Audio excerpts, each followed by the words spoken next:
سلامونه دوستانو ته مې امید لرم روغ جوړ خوشحاله به یې. په نننۍ ویډیو کې مې ستاسو لپاره یوه ډېره بهترینه طریقه راوړې ده چې څنګه کولی شو په واټساپ کې چاته چې تصویران لیږو هغه په ایچ ډي کوالټۍ سره ولیږو.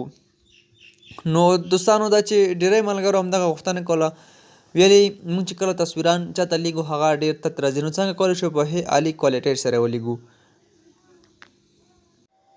نو زه دوستانو اوس راځم دلته په دې خپل ګروپ کې یو تصویر اپلوډوم او تاسو ته ښایم چې دغه په کومه طریقه. لومړی موږ تاسو په دغه عادي طریقه باندې لیږو که نه، یو تصویر راواخلو په دغه عادي طریقه باندې یو چاته ولیږو چې هغه بیا ډېر صفا نه راځي او د دې ترڅنګ لږ څه خپ وي او خړ راځي.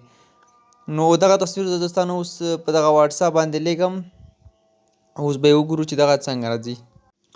ښه دوستانو دغه تصویر خو زموږ او ستاسو داسې په عادي طریقه باندې لیږو. نو اوس راځو بیا همدا ځای کې کلیک اخلو او موږ او ستاسو دغه تصویر راځو په دغه ډاکومنټ برخه باندې کلیک ورته اخلو. دغه تصویر زموږ او ستاسو په ډاکومنټ باندې لیږو.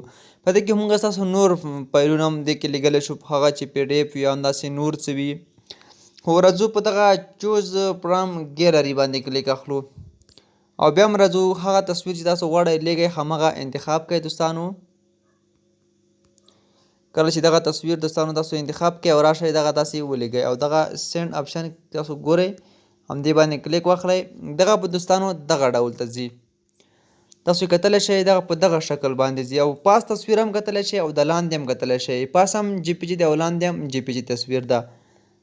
نو زه راځم دغه تصویر دوستانو داسې کلیک کوم او راخلاصوم یې. تاسو کتلی شئ څومره صفا سوتره دغه تصویر تللی دی هلته او دغه تصویر هم اوس تاسو به وګورئ. دغه به هم دوستانو بالکل څنګه چې زموږ په موبایل کې فول ایچ ډي او همدغه شانتې به هلته هم تللی.